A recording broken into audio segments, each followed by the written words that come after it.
Brian Pollock calls Mitchell the covered wagon. The old school people love it though. Like That's they because got to it's get the way they've always done They it. got to get with times. And you know what they love is they love the 27 add-ons. They're paying a subscription for to be able to make it work the way they want it to work. Well, I think that's part of the conversation with the AI company was he's like, well, what are you doing for this? I'm like, I got this company. He's like, what are you doing over here? I got this company. Like all these logins. He's like, my God, Jordan, you have like 19 subscriptions. I said, I know, because they don't all do it great. It's a pain in the ass. The following program features a bunch of doofuses talking about the automotive aftermarket. The stuff we, or our guests may say, do not necessarily reflect the beliefs of our peers, our sponsors, or any other associations we may have. There may be some spicy language in this show, so if you get your feelings hurt easily, you should probably just move along. So without further ado, here's your host, Mike Allen, with Confessions of a Shop Owner, presented by Tekmetric. Simply the best software ever made.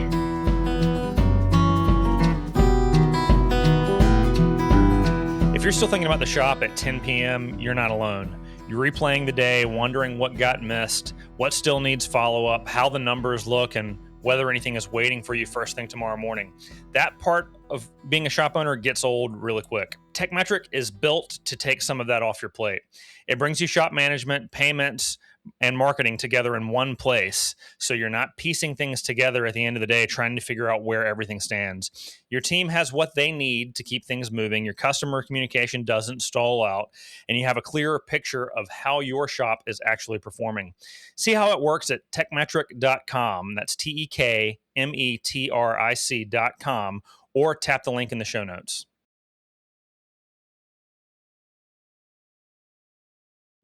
It's lunchtime, day 2 at Matt Curry and Craftsman's Auto Care Level Up. Yes, sir. And I'm here with Jordan Mosely out of Fort Worth area. Thanks, you.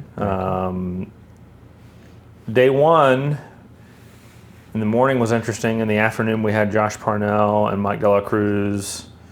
And then we had a happy hour at one of Matt's shops. Yep. And then we came back to the bar and drank more than we should have. Absolutely. And we came up here and tried to record a drunk podcast, and it was just too much of a shit show. There's no way that can ever be released. Not you and I, though. It was the other people, but... Yeah, we were totally in control. It was the other ones that were out of control. Yeah. Herding cats. It was definitely an ADD-fueled rage fest. So maybe we'll get a couple of short clips out of it, but I don't know. But today, Josh talked about leadership yesterday. De La Cruz talked about managing your marketing and utilizing new AI tools. Mm-hmm. And the tour of the shops, I think we saw 3 shops. 3 shops, yep. And that was all good. But today has really been kind of Matt opening the Curry's playbook and their processes. And not unlike how Auto Shop Answers started, it was essentially inviting other people into their service advisor onboarding program. Correct. And so it's their sales process, it's their phone skills training, there's role playing, there's more stuff going on right now. They're going to be going for another 4 hours at least. Yep. And I think I might have said this yesterday when I was talking to Adam Rath, but I really expected this to be just like a just a different version of the same stuff that you get at Auto Shop Answers. Yep. And there are some similarities for sure. Absolutely, yeah. But there's some stuff that is significantly different. And so you can see that there's some real variances in the way that they do it. Mm-hmm.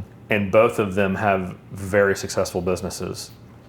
And so for me, it just reinforces that drive that no one playbook is required to how to do this business. It's just find the playbook that works for you. And I think stick with it is the key that I've been talking to a few people here, newer, younger guys, is find a playbook that you like and enjoy that you think is replicatable, and stick with that. Don't try to reinvent the wheel.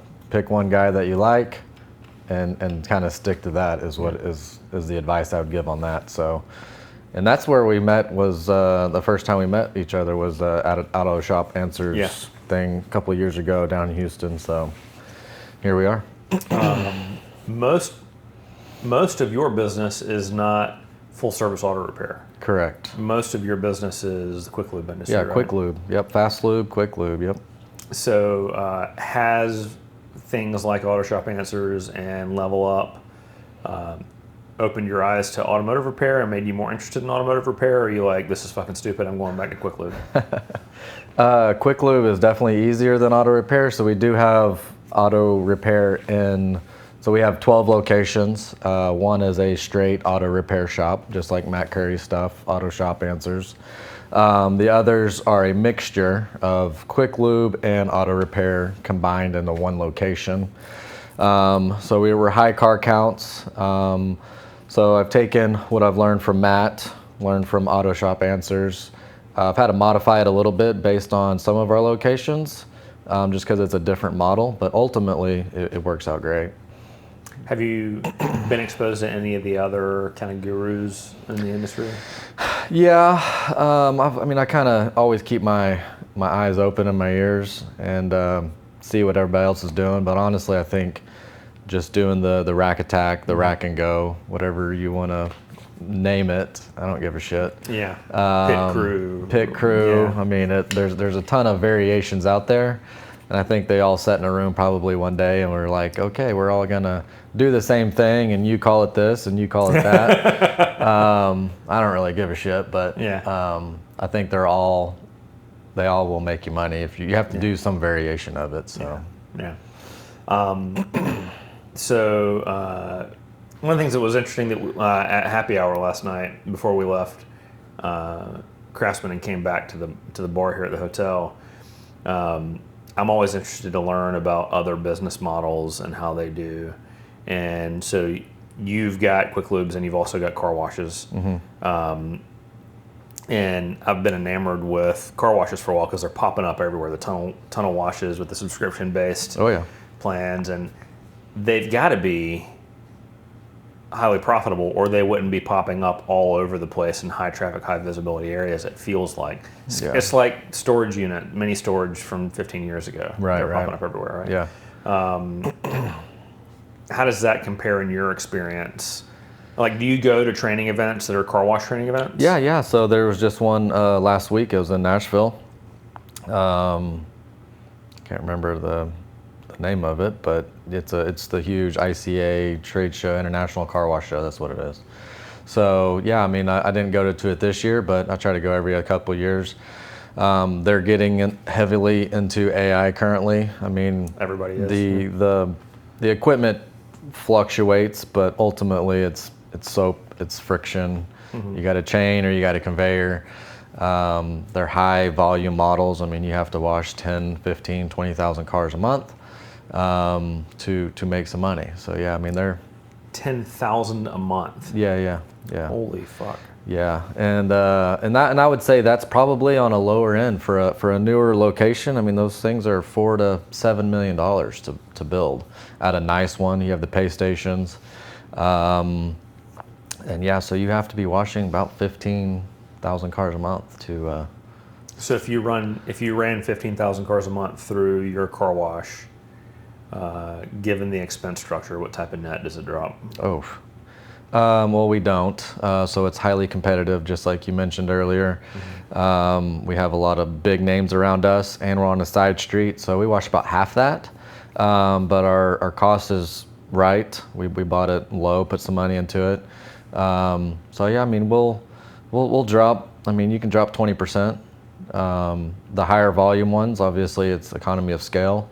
Your employees are the same, but your chemical costs. So now you're penny pinching. You're really looking at pennies when you're washing cars. So yeah, I believe that. And kind of like the oil change business, the lube stuff. So oil prices have gone up with this Trump-Iran thing. Mm-hmm. So when we're changing oil on 150,000 cars a year, $1 increase on a gallon, that's 150,000 off the bottom line. Mm-hmm. So we watch our costs very carefully, and I think that's something that I've brought over to in my group of locations is the small changes in automotive that put a lot of net to the bottom line.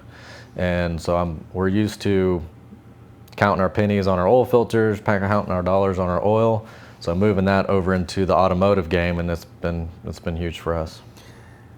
I think maybe I was talking with you, or maybe I was talking with Richard, the VP of Operations at Craftsman, yesterday. We were walking back from lunch, and I was talking to you about my expense structure, and it was like I could see, whichever one of you I was talking to, I apologize, cringing at how out of control my expenses are. And oh yeah, the labor thing. Yeah, your labor. Yeah. You're about 10 points off. It's all good.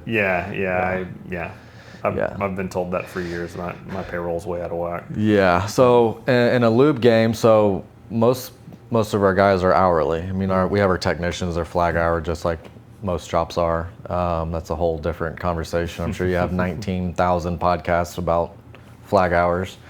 But yeah, I mean, all of our guys are hourly. So if we're not changing oil in a car, I mean, that clock is just burning. So we have bad weather back at home right now. So if we had 6 guys scheduled, we need to probably cut 1 or 2 to get our labor margins where it needs to be. So in our game, 2%, I think we did the numbers, it was about 600,000 extra labor dollars that we would spend just on 2% difference. So we monitor that a lot.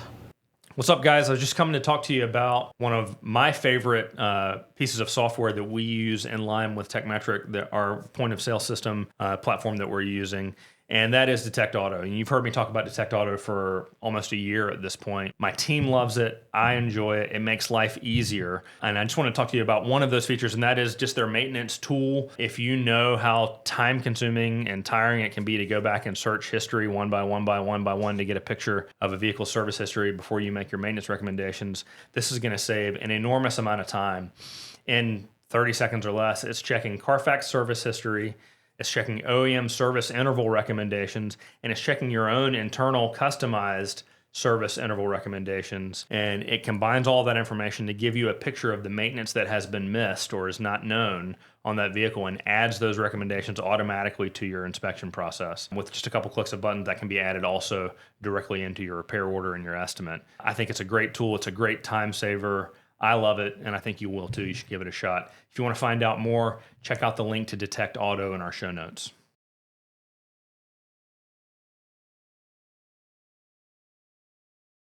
So, it kind of draws a connection to something that I wrote down that we were talking about in class earlier this morning, was how much money we spend to make the phone ring, and how important every inbound phone call is. You think if your average repair order is $800, and your organization, your store is fumbling 2 calls a day, maybe 1 call a day, call it 2, whatever. Well, that's $1,600 a day, and you're open 210 days a year if you're 5 days a week, or whatever the number is. So that's $320,000 a year in lost revenue because, well, I mean, we do pretty good on the phones. We only probably drop the ball once or twice a day. That's $300,000 a year, man. So big numbers, big dollars. If you think about it, it really does make an impact, the simple things. And, as one of my guys always says, it's just blocking and tackling, man. You just got to stick to the basics. And it's hard for me doing team meetings. I kind of think there's like 15 things that we need to talk about during morning team meetings. And it gets repetitive. And it gets, to me, it's like, we feel like we talk about, sense of urgency all the time. I feel like we talk about, saying yes all the time. I feel like we talk about, well, we do, because those are the things that are most important. Absolutely. And if you don't talk about it all the time, it starts to slip by the wayside. And we're the same thing, and that's something we could probably get better at, is the morning huddle things. And but again, it goes back to that labor thing. So, but yeah, I mean, it's the small things that add up to a big thing, and it's. We have AI cameras, we have sensors in our bays, we're working on a lot of AI projects right now on our whole dashboard. We're listening to our AI calls, so we have an AI a call agent. What software are you using to monitor and grade your calls? So we have Rilla, and then I have another AI company that we're using to kind of modify certain things, and so we're building our own, basically. I think there's a lot of folks that are just building their own. How has your experience been with Rilla? Rilla's been great. I mean, it's not cheap. It's expensive, I think. But I think overall, if you use the tool like you should, I think it's gonna add benefit to any shop. Honestly, We had a lot of pain with the onboarding it and was support painful. process. It was painful. I have a great guy. I have a great rep. But yeah, the front end, I thought it was going to be a lot smoother than what it was. Even the transition to getting it hooked up with Tekmetric, it's hooked up, it's not hooked up. Now it's finally hooked up. So I don't know whose fault that was, but Got a yeah. lot of passing of blame around. We're waiting on this. We're waiting on that. Yeah, we're waiting on that's this any person, we're waiting on any vendor. I think it's not my fault. It's that. someone else's. I ended up giving up and waving the flag and canceling the service after lunch because I couldn't get. You put in a service ticket and be like 2 weeks later, and you're doing the follow up. Hey, what's the status? Yeah, What's the that's status? never What's the happened status? with me. Yeah, no, my rep's been great, so that's It really, seems like an awesome tool, so I was kind yeah, of disappointed. it is awesome. You just got to use it. Like anything else. Yeah, multi-shop owners, I mean, it's a little harder too. So it's keeping my manager requiring a certain amount of hours or time for our advisors to use it, and that comes off their compensation plan. So if they don't put a certain amount of hours into it, you're getting docked because I'm paying this to make you a better advisor. You need to use the tool. And it reports how much time they've actively been using Absolutely. the guidance and stuff. Yep. And you can also see like how many people are answering the phone. Who's your number one like phone answer? So I have a lady at one of our stores. She's murdering it. She kills it. She answers the phone 75% of the time. And so she is of more value to the company than the one who's answering it 25% of the time. Right. Yeah. Or we just stick the best person to answer. It's a lady, so most of our customer base is female. So I think having that female voice on the phone versus our manly voices, right, kind of sets the tone for the shop. So it works out well. Well, you're the fourth person I've talked to in the last month who said that I'm using this tool, but I'm building my own. Yeah, when I mean own, I hired a company. They're out of Canada. It's Trillix is who we're using. Great guy, Mohammed. They can build out anything. It started out just automating some reports.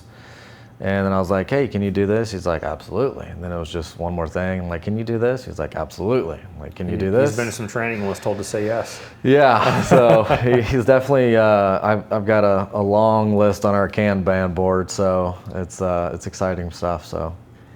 Some of the other folks, yeah, it's definitely exciting. Some of the other folks don't want their name said that they're doing these kind of things because I think maybe they're hoping to build a business out of it once they've executed on it themselves. Yeah. But it will be interesting to see how some of these vendors that have been serving our space pivot, because the use of things like Claude Code and other tools that are out there are allowing non-tech savvy or entry-level only tech savvy individuals to go out and build tools that would have required a much higher skill set Yeah. a year or 2 years ago. And I think the conversation that I had the other day was Wicked File is a great service. Yep. But how do they maintain relevancy when you can build your own agent to do what Wicked File does? Yeah. Are you using Wicked File? No. Were you using Wicked File? No. No. Okay.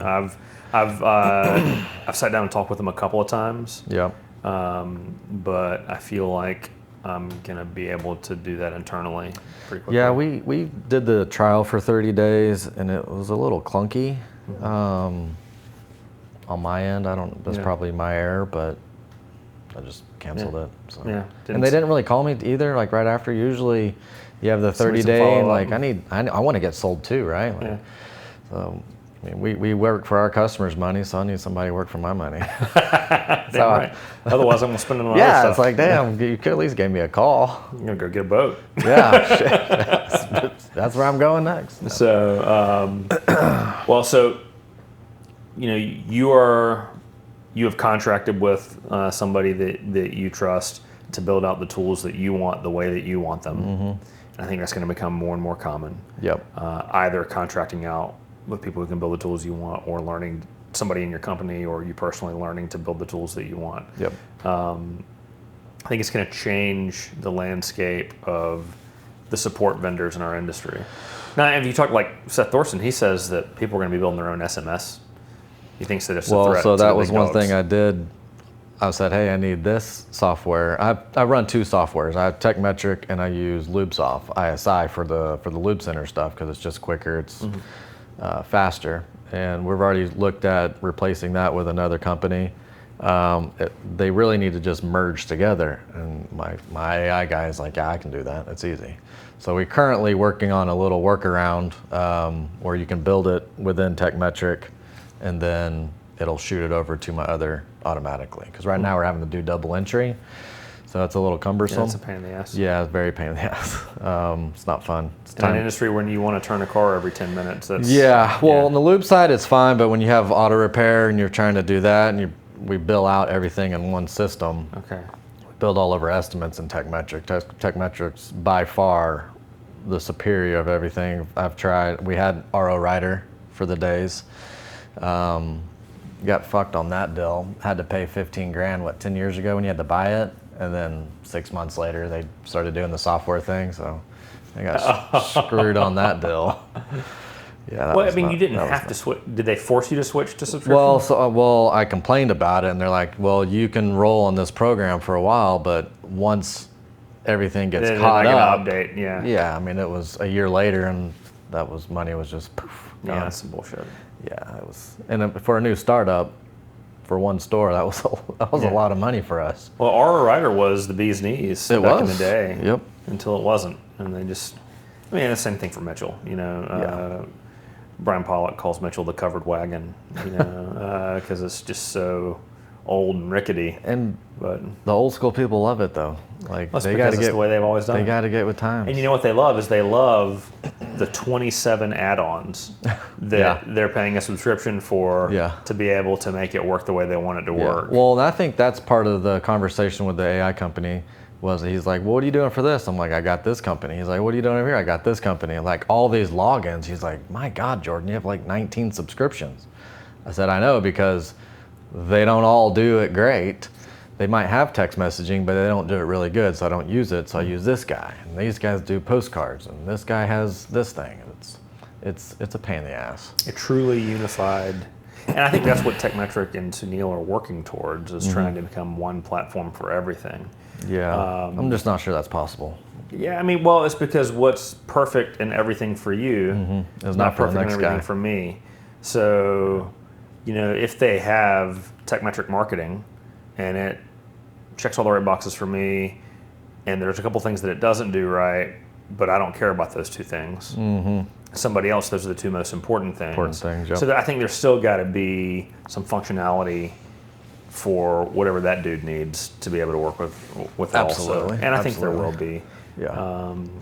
But I don't see anyone developing as quickly as what Tekmetric is doing right now. I can't wait for their DVI updates that they teased at Tectonic to be released. Yeah, I've heard about it. I think we mentioned that, talked about it a little bit last night. So hopefully by the time we release this episode, it's live. It's live. That'd be sweet. Yeah, that'd be pretty awesome. No, I'm excited that Tectonic went well. I'm sad that I missed it, but like I told you last night, usually when someone's first event's a shit show, and I wasn't about to be a part of that. So I was pleasantly surprised that it went off without a hitch. It was the most professionally executed trade show event I've ever been to. That's exciting. Counting Apex and SEMA. Yeah. So it just shows what's possible when you go full bore on everything, and that's what they did. And you cheap out on one part of it, and everybody knows. So yeah. It's got to be A+. Food and beverage, entertainment, logistical quality. The signage was on point. Nobody was lost wondering where they needed to go. Yep. The communications were good. The sign-up website was good. And all that stuff is hard to execute on for a trade show. Yep. I'm sure they had some counseling maybe on it, some outside. I'm sure they went and paid a pro, right? Yeah. That's one of the things that that we maybe can learn from, is stop trying to figure out how to bootstrap everything. And Well, you can that's just go get a that pro. kind of segue. I was gonna say it earlier, but I guess I'll say it now. I don't understand. Maybe like a one-shop person doing the AI stuff on their own, but like let's stay in our own lane, right?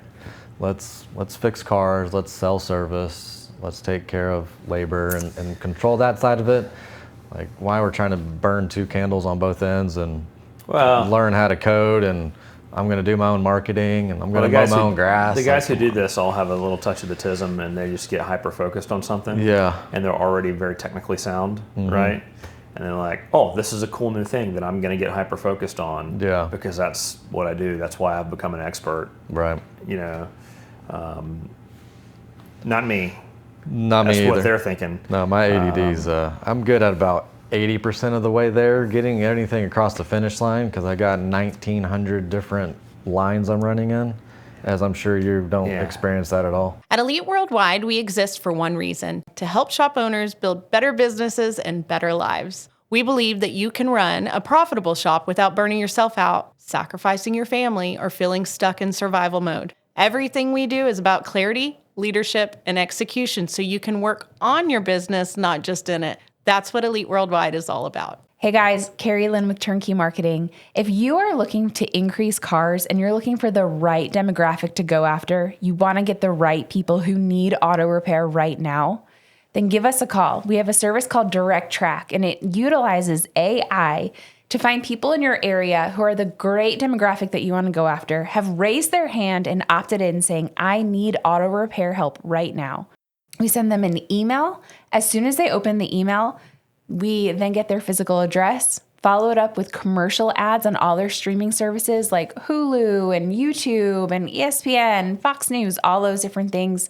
And then we also get their physical address and we start sending banner ads and display ads to every single device in that house. It has been incredibly effective. It has made shops seem like they're everywhere to those people who need repairs right then. And I mean, I'm telling you guys, the return on investment has been huge. So if you want to increase car count, you want to get great people in the door, give us a call or reach out to us and ask us about Direct Track marketing. No, I am absolutely an agent of chaos within my business. Absolutely. Because I walk in and I'm like, hey guys, how's it going? Great to see you. High five, high five, high five. Let's change these 7 things and do it totally different starting now. Okay, I'll see you guys next week. Yeah. And then you pick up the broom and start sweeping the corner and straightening up the chairs. You start and dusting, I leave, and the then, guys are like, what the fuck just happened? Then it's noon. It's like, wow, what the hell did I do this morning? It's nothing. Yeah, correct. Yeah. ADD for sure. You know, I think the first step in addressing the problem is admitting that there is a problem. Oh. Right? And so that's why we all need therapy. Oh shit, man. You've seen it's shop owner therapy, auto shop owner therapy. I haven't. It's a YouTube channel. Josh Coombs, he's a small shop in Fayetteville, North Carolina. He's a veteran, so he's all tatted up and got the big beard and everything. But just a good dude. But he's just living life he does like a video diary every evening after he closes the shop, talking about what they're dealing with, the employee struggles, the vendor struggles, the customer struggles, the cars that are kicking their ass. Yeah. And it's like his therapy couch is the internet.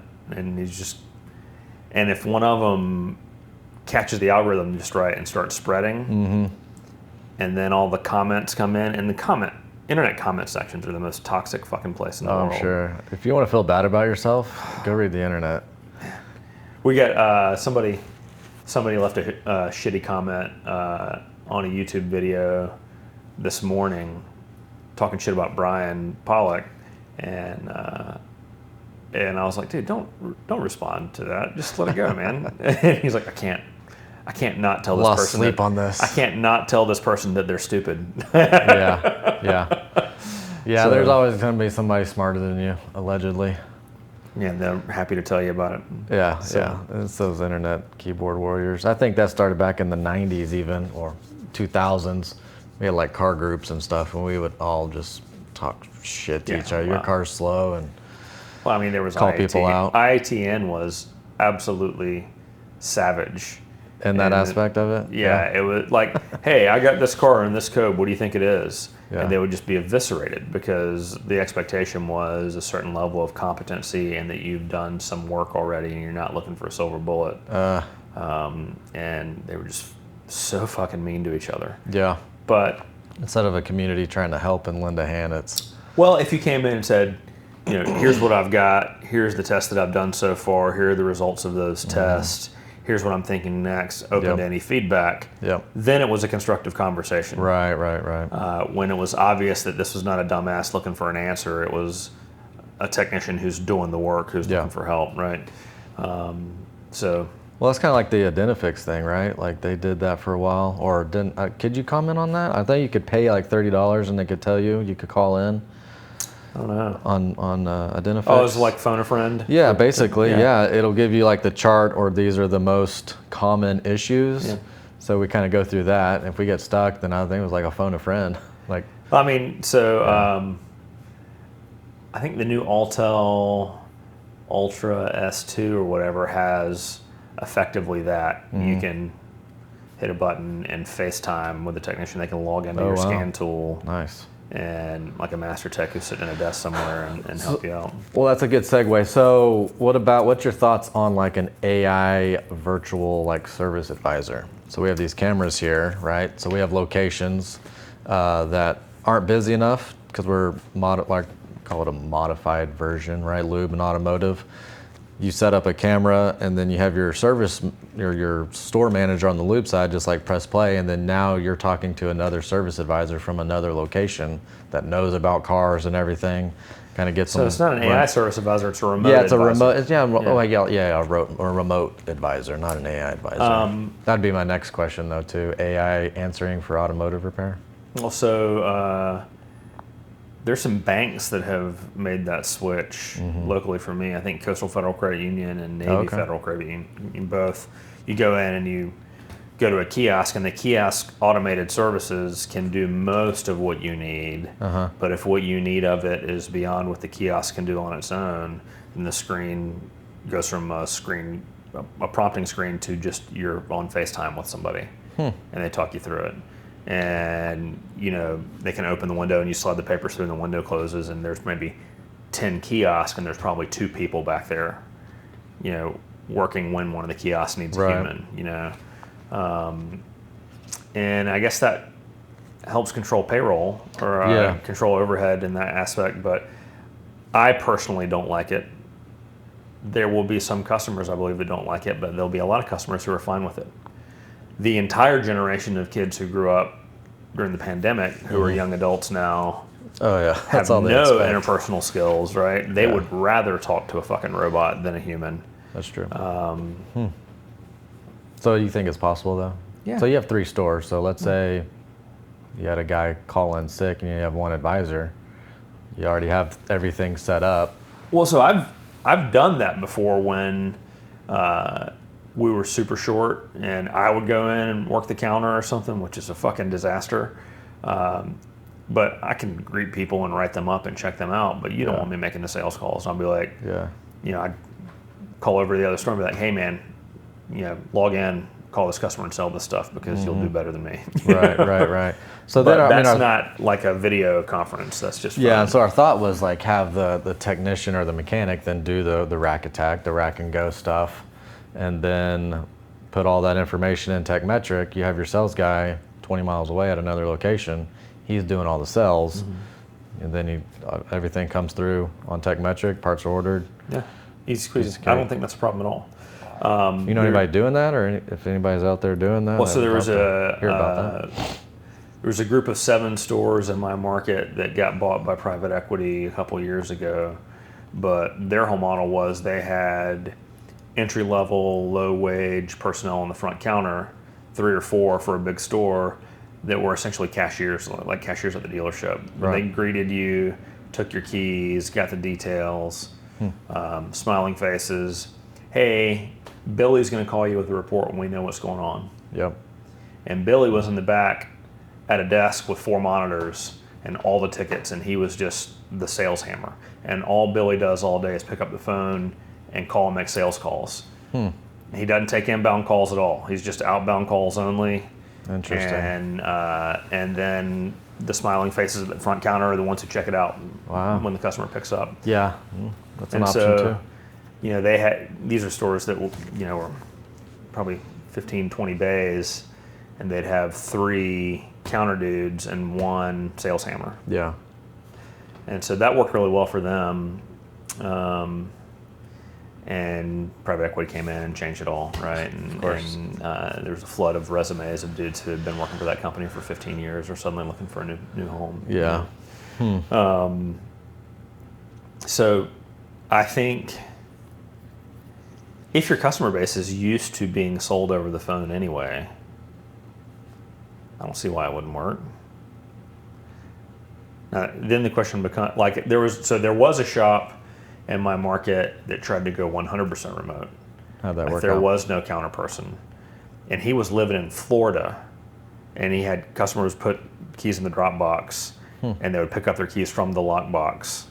And he was an early adopter, and he had an AI generated face, voice, everything that would send videos to the customer.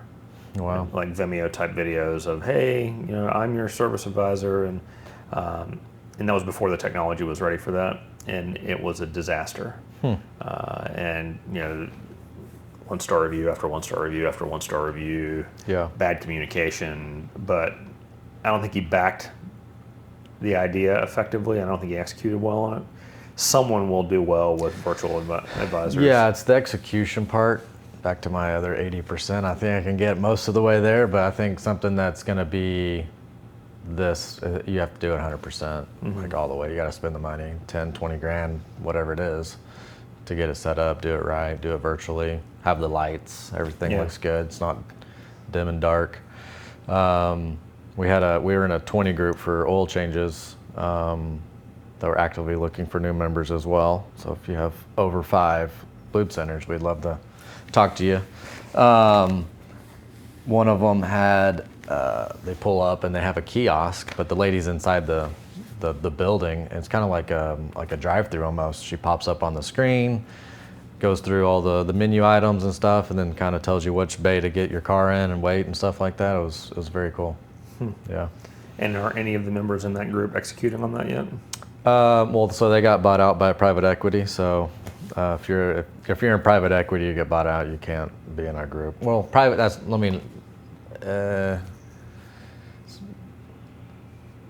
some private equities will let people be in there. We had a group that had 215 stores.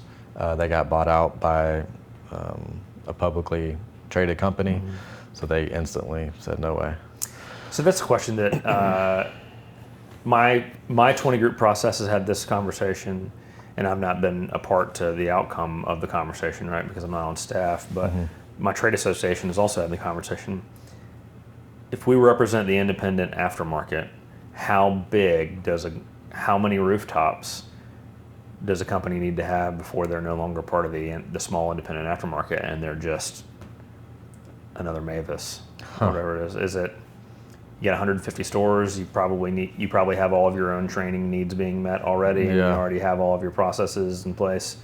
You don't need us, and Yeah, I think. Is it 10 stores? Is it 50? Is it? Yeah, that's a great question. A one-shop owner has its own difficulties than a 2-person and then a 3-person. You have 10 stores that you have different problems. So we kind of want to have like-minded and people that are dealing with the same struggles. We wouldn't have a single person or even 2 shops come in with our group just because they're having. Yeah, They're at a level that's they're at a different level than us. Yeah. One of the things that I've noticed when I go to trade shows, and they're the dudes who have 10, 15, 20 locations, right? They're coming to that trade show for different reasons than the dude with 1 or 2 or 3, right? Yep. The dude with 1 or 2 is coming for training and to learn to be better at how they do what they do. Yep. And the dude with 15 or 20 is already very confident in what they do, and they're coming to look for acquisition opportunities or to recruit for management personnel or to meet with vendors and have high-level vendor conversations. Yep, absolutely. And that's what I do. I go there. I mean, obviously, I like the training stuff. That's why we're here. But yeah, trying to be always 1 or 2 years ahead of where I think we should be. New software, new equipment, things like that. So I think it's important as a leader of a huge company, multi-shop owner, to be looking 12 months, 18 months ahead. I feel like with you owning multiple lube centers and knowing the nature of the lube business, it's got to be a good opportunity to get a confession in. Okay. When's the last time you had like a real train wreck oil out situation? Train wreck one, like just disaster? Yeah. Man. Like I got a new Porsche in and we drained the transmission and double filled the oil. Oh, Subarus all day long. we have big red flags that pull up on Subarus now because you get a new recruit underneath the Subaru and there's 19 drain plugs. One of them's definitely for the differential, not the oil. So, yeah, we've bought a few differentials on those transmissions as well. So, Subarus, I don't like Subarus. So if a Subaru comes over to you, got to have one of the older guys go down in the pit or one of the more experienced guys. Yeah, that's a go in the pit? manager. Yeah. Just raise your hand. Man, I need a manager over here. Yeah, so we put a manager call on that, and yeah, it's always been fun on those. What's the turnover like in the lube industry? I feel like that's young dudes and young ladies. Yeah, I mean it's more of an entry level stuff to get someone that may be interested in cars. So I think it's a great first step for somebody looking into getting in the cars. I don't know our exact number. I should probably know that. But it's definitely higher than automotive, just because the barrier of entry is less. If I had to guess, probably 30% probably leave. So you have just at any automotive, you have your core people, and then you have your floaters, is what I call them, around it. So you're always training, always doing something, always recruiting. We always have ads out. So, what is your onboarding and entry-level training program like? It's fucking trash right now. Is it? I was saying you got to have it on lockdown though, right? Yeah, I have it all on need paper. To have it on lockdown. Yeah, it's all on paper. That's what we're working with, a dashboard. So we have over 100 employees now, so it's definitely time to just, again, I got 19 lanes, and we have district managers and we have an ops director that are over them. So they do a great job. They've all been in the industry for 20 plus years, so they do a great job at hands-on training. I just want to be more strict about it. Like, this is the process. Yeah. So that is my 6-month project. Onboarding process is something that I have wanted to develop for all the years and failed to develop for an equal length of time. Yeah, it's difficult. It's always ever evolving. I think you and I probably are the same on that. It's like you get it there and then you read over it again and then you change it again and then you're just always tweaking something, and I'm very bad about that. So I think just need to get it all out there and then just let it run its course and then make the changes. I think that should go with anything. So, 90% and launched is better than perfect, but never. Yeah, never launched. Yeah, failure to launch. Yeah, yeah, because and even a product with a vendor or something, like, you just got to get it out there. Like, you could be thinking this is what the market wants, but it's completely different. And I think it's important just to throw it out there, or do a beta test with something, just get it out there and get some feedback versus your internal own feedback. Doesn't make any fucking sense. Yeah, for sure. So what's 26, 27, 28 look like for your world, your business? More acquisitions. Hopefully oil prices go back down and oil changes. I think oil prices will come down before the election.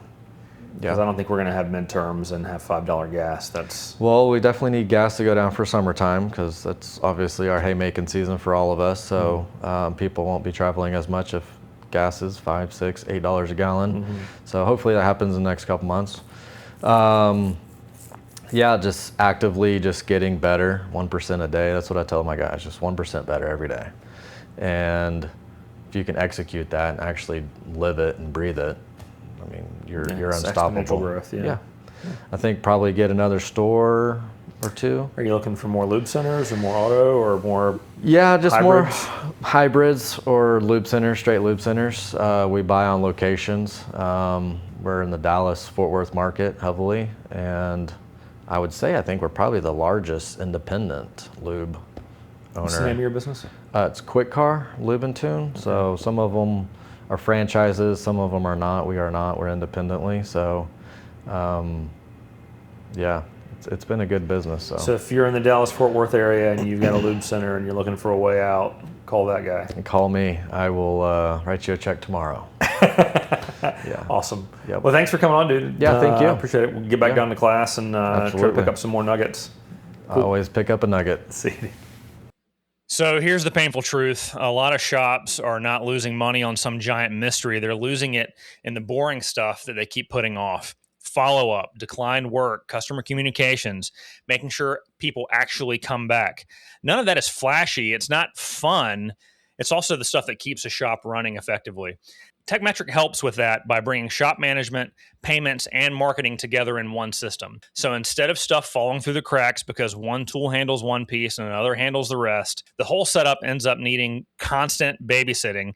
Your team can actually stay at the top of what needs to be done next. That means better follow through, a better customer experience, and fewer missed opportunities you don't notice until it's too late. Learn more at tekmetric.com. Use the link in the show notes or scan the QR code on your screen now.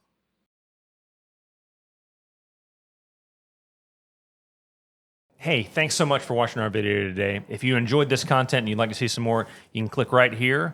And it would be really helpful for me if you thought that this level of mediocrity is something that could help your other friends that were shop owners or in the industry. You can click right here and subscribe. You can even set up notifications if you want. I'd love to have you on the channel.